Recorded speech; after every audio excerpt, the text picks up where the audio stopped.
लोकतंत्र में सरकार की ताकत इस बात से नहीं नापनी चाहिए कि वो कितनी लाठियां चला सकती है, बल्कि इस बात से नापी जानी चाहिए कि जब उनके फैसलों पर सवाल उठते हैं तो वो उनका सामना कितनी ईमानदारी और अकाउंटेबिलिटी के साथ करते हैं। क्योंकि हर लोकतंत्र में एक सवाल बार बार उठता है, क्योंकि सरकार की मजबूती उसकी सख्ताई से आती है या जवाबदेही से। क्या हर विरोध को कानून व्यवस्था की समस्या समझा जाना सही है, या कभी कभी वो जनता की असली चिंता की आवाज भी होती है। एक पुरानी कहावत है, जो पेड़ कभी आंधी में नहीं झुकता वो अक्सर टूट जाता है, और जो समय के हिसाब से थोड़ा झुक जाता है वो लंबा टिक जाता है। अब ये बात पेड़ों पर नहीं बल्कि सत्ता पर भी लागू होती है। हर डिमांड मान लेना लीडरशिप नहीं होता, लेकिन हर डिमांड को सिर्फ ताकत दिखाने के लिए ठुकरा देना भी लीडरशिप नहीं होता। क्योंकि लोकतंत्र में सरकार और जनता का रिश्ता हुकूम और खामोशी का नहीं होता, बल्कि भरोसे और जवाबदेही का होता है। और भरोसा तब होता है जब लोगों को लगे कि उनकी आवाज सिर्फ सुनी नहीं जा रही, बल्कि उस पर ईमानदारी से विचार भी किया जा रहा है।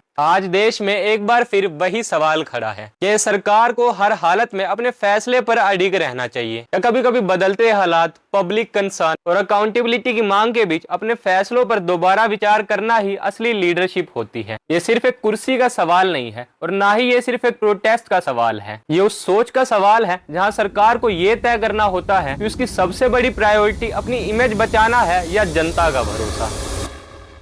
जय हिंद, मेरा नाम है अनुराग शर्मा और स्वागत है आपका एक नई वीडियो में। तो आज का सबसे बड़ा सवाल ये नहीं है कि आप किस पॉलिटिकल पार्टी को सपोर्ट करते हैं। सवाल ये है कि अगर नागरिक किसी मिनिस्टर की अकाउंटेबिलिटी की मांग करते हैं तो क्या उस मांग को सिर्फ इसीलिए गलत माना जा सकता है क्योंकि वो सरकार के खिलाफ है। आज दिल्ली के जंतर मंतर पर जो कुछ भी हो रहा है उससे सरकार ने अपनी एक अलग और एक गलत ही इमेज सेट कर ली है। जब नीट यूजी का पेपर लीक हुआ तो उसके चलते 12 से 14 बच्चों ने सुसाइड कमिट कर लिया। और ये नीट का पेपर कोई पहली बार लीक नहीं हुआ था, बल्कि साल 2024 में भी लीक हो चुका है, और उस वक्त भी हमारे एजुकेशन मिनिस्टर धर्मेंद्र प्रधान ही थे। इसके अलावा पिछले 5 साल में लगभग 40 से ज्यादा पेपर लीक हो चुके हैं। तो ऐसे में सवाल ये उठता है, आखिर धर्मेंद्र प्रधान कर क्या रहे हैं। ना तो उनसे पेपर लीक का मैटर संभल रहा है, और ना तो उन्होंने एजुकेशन सेक्टर को सुधारने में ऐसा काम किया है जिसकी हम तारीफ कर सके। इवन सरकार की अपनी ही नीति आयोग की रिपोर्ट बताती है कि हमारे देश में लगभग हर रोज 25 सरकारी स्कूल बंद हो रहे हैं, लेकिन फिर भी सरकार को इस बात से कोई फर्क नहीं पड़ता कि उन्होंने एक ऐसे मिनिस्टर को एजुकेशन डिपार्टमेंट की जिम्मेदारी सौंपी है जो उसे संभालने के बिल्कुल योग्य नहीं है और बार बार अपनी जिम्मेदारी से फेल हो रहा है। तो अब ऐसे में सवाल ये उठता है, सरकार के लिए बच्चों का भविष्य ज्यादा जरूरी है या उनके अपने लाडले मिनिस्टर साहब धर्मेंद्र प्रधान? क्या उनके लिए देश की एजुकेशन सिस्टम को सुधारना ज्यादा जरूरी है या धर्मेंद्र प्रधान की सीट को बचाए रखना? क्योंकि एजुकेशन मिनिस्ट्री इकलौती ऐसी मिनिस्ट्री है जो बाकी दूसरे सभी डिपार्टमेंट से काफी अलग है। क्योंकि अगर एक रोड टूट जाए तो उसे दोबारा रिपेयर किया जा सकता है, एक ब्रिज अगर कोलैप्स हो जाए तो उसे दोबारा नए पैरामीटर्स के साथ खड़ा किया जा सकता है, एक फाइनेंशियल या इकोनॉमिक पॉलिसी फेल हो जाए तो अगले साल पॉलिसी अमेंड कर इकोनॉमिक लॉस रिकवर किया जा सकता है,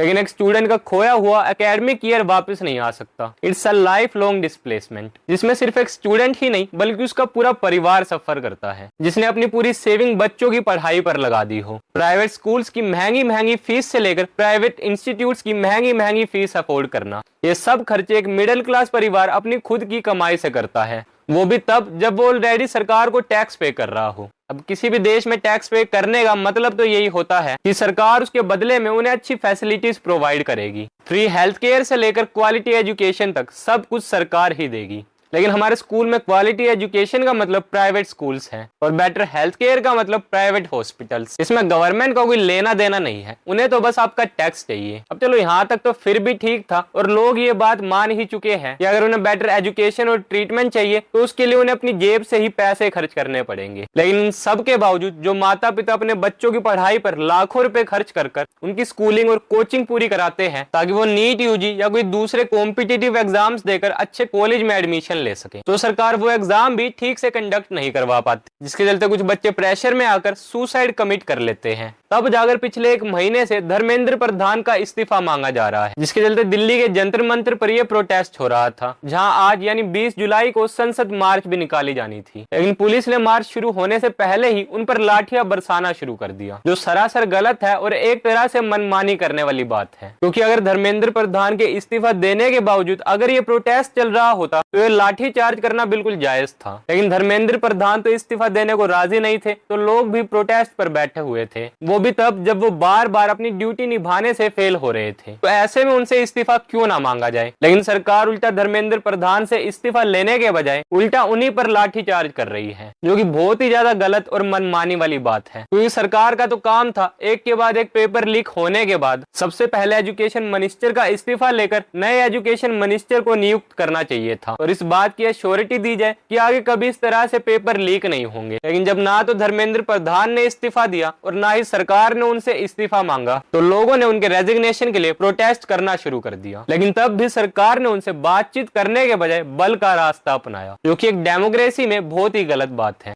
अगर लोग किसी सही चीज की डिमांड कर रहे हो और एक ऐसे मिनिस्टर का रेजिग्नेशन मांगा जा रहा हो जो बार बार अपनी ड्यूटी निभाने में फेल हो रहा है, तो सरकार को उन लोगों की बात सुनते हुए सीधा उसका रेजिग्नेशन लेना चाहिए, बजाय उन्हीं लोगों को दबाने के। अब मैं यहाँ एक बात और क्लियर कर दूं कि मैं ये वीडियो किसी भी तरह से सीजेपी के सपोर्ट में नहीं बना रहा, बल्कि उन स्टूडेंट्स के सपोर्ट में बना रहा हूँ जिन्होंने इस पेपर लीक की वजह से इतना सफर किया और कई बच्चों ने तो इसके चलते अपनी जान तक दे दी। लेकिन बेशर्मी की हद देखिए, धर्मेंद्र प्रधान को इतना सब कुछ होने के बाद भी कोई फर्क ही नहीं पड़ता। क्यों? क्योंकि इन सब की वजह से इनके बच्चों को थोड़ी सफर करना पड़ रहा है। उनकी बेटी नमीशा प्रधान ने तो मस्त अमेरिका से अपनी डिग्री कंप्लीट करी है और एकदम अच्छे से सेटल है। अब इस पेपर लीक की वजह से कोई सफर करेगा तो वो हम सब लोग हैं, जिन्हें इसी एजुकेशन सिस्टम में रहकर अपना करियर डेवलप करना है। लेकिन वो अपना करियर डेवलप करे तो करे कैसे, जब हमारे देश के सरकारी स्कूलों की हालत ही ऐसी हो चुकी है कि हर रोज 25 स्कूलों पर ताला लग रहा है और आए दिन एग्जाम्स लीक हो रहे हैं। तो ऐसे में सवाल ये उठता है कि धर्मेंद्र प्रधान का रेजिग्नेशन नहीं लिया जाना चाहिए, जब उन्होंने देश के एजुकेशन सिस्टम को इम्प्रूव करने के लिए कुछ किया ही नहीं। तो रही बात सीजेपी की, उसका तो मैं खुद विरोध करता हूँ, जो साफ तौर पर पेपर लीक के नाम पर एंटी हिंदू प्रोपेगेंडा फैला रही है और आम आदमी पार्टी की एलाई है। मैं बस जाते जाते कॉकरोच जनता पार्टी और सरकार से यही कहना चाहूंगा कि सियासत के तराजू में हर एक इम्तिहान बिकता है, कहीं लाठी बरसती है तो कहीं ईमान बिकता है। तुम अपनी रोटियां सेको इस पेपर लीक की आग पर, यहाँ छात्रों की आंखों में पूरा खानदान बिकता है। एक तरफ कुर्सी का ईगो है जो सच नहीं देख पाता, एक तरफ प्रोपोगेंडा है जो धर्म से आगे नहीं बढ़ पाता। तुम दोनों मिलकर करते रहो युवाओं के भविष्य का सौदा, पर किसी से भी उस बाप का टूटा सपना पड़ा नहीं जाता। कब तक इस नाकामी पर तुम पर्दा गिराओगे, लाठी के दम पर कब तक इस सोच को दबाओगे। गलती अगर हुई है तो बदलो इस निजाम की छवि को। बिना मिनिस्ट्री के रेजिग्नेशन के तुम अपना जमीर कैसे जगाओगे। बाकी इस पर आप क्या सोचते हैं हमें कमेंट सेक्शन में लिखकर जरूर बताएं।